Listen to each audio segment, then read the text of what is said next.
Today there are interesting updates from the Dnipropetrovsk direction. Here the Russians opted for a daring move and managed to cross an important obstacle in the fog and deploy troops in a village, surprising the Ukrainian defense. The Ukrainians still managed to react quickly and engage the enemies, even turning the fog against them and capturing an intact Russian armored vehicle.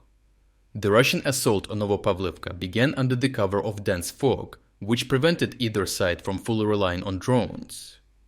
Exploiting this rare window, Russian forces quickly set up a pontoon crossing between Yalta and Dachne and transported roughly 10 armored vehicles across the river. Because the fog was extremely thick, Ukrainian surveillance detected the maneuver too late, allowing the Russians to disperse troops in the central and southern parts of the village. Russian analysts immediately glorified the event, claiming absurdly that the same vehicles not only made a successful two-way trip with no losses, but also immediately picked up more troops upon the return and made the second two-way trip undetected. Novopavlivka holds great tactical value, and if Russia captures it, its troops could push toward Mezova from the south and severely weaken Ukraine's defensive flank west of the Pokrovsk direction. This area has very few settlements suitable for establishing firm defensive lines, meaning any Russian advance north of Novopavlivka could unfold quickly. That is why the fog-aided Russian breakthrough created initial concern, but the truth of what happened differs from the Russian narrative. The Russians managed to make only one crossing, and even that came with losses, as while the fog limited drone visibility, Ukrainian operators still managed to detect and strike Russian equipment. Geolocated footage shows Russian tanks and armored vehicles being immobilized before the fog lifted fully and later destroyed once visibility improved. Even so, Russia succeeded in landing a limited number of troops who immediately scattered across houses, small shelters, and farm structures. Ukrainian infantry began clearing operations immediately, working building by building and street by street to root out infiltrators. Soon after, Ukrainian forces released another geolocated video from Novopavlivka, showing the elimination of the Russian equipment that had managed to slip into the village. One armored vehicle and several Russians, initially lucky enough to evade immediate detection, were spotted and destroyed by drone-dropped grenades.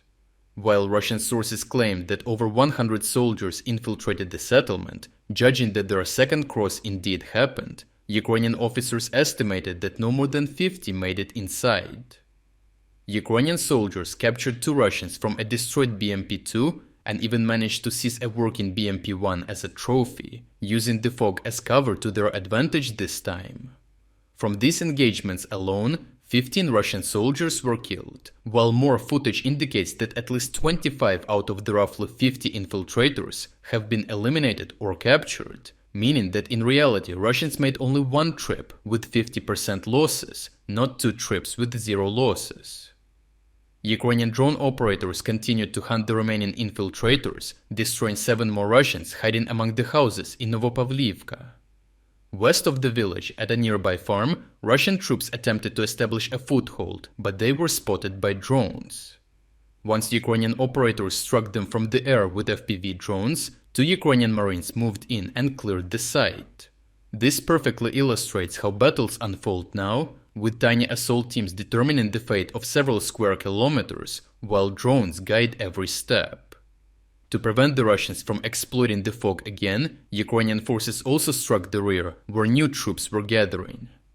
A Ukrainian F-16 carried out a bombing mission against Russian concentration points in the village of Ilia, destroying several buildings with soldiers inside. Simultaneously, Russian reinforcements attempting to cross the Vovcha River near Yalta got stuck in heavy mud. What could have become a breakthrough instead became a traffic jam of 4 armored vehicles, all of which were destroyed by Ukrainian FPV and Vampire drones moments later. Overall, despite the surprise of the initial fog-assisted crossing, Ukrainian defenders demonstrated resilience and adaptability. The battle for Novopavlivka is far from over, as Russian troops remain scattered inside the settlement, hiding and trying to build positions. Yet the Ukrainian response has blunted the momentum of the attack and prevented reinforcement waves. Because Novopavlivka's location is so important, both sides understand the stakes and more clashes will follow. Ukrainian forces remain on high alert, determined to ensure that no more Russian units cross the river unseen, no matter how thick the fog becomes.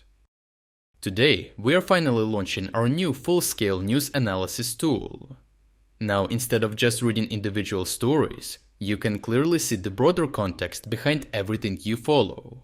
You can instantly check whether today's coverage leans positive, negative, or neutral, giving you a quick understanding of the overall mood today. You can also identify which regions dominated the news cycle, helping you understand where global attention is concentrated.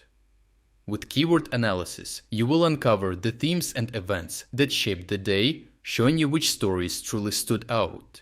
And if you want to deepen your understanding of context across time, you can enhance it even further with our AI-powered timeline builder tool.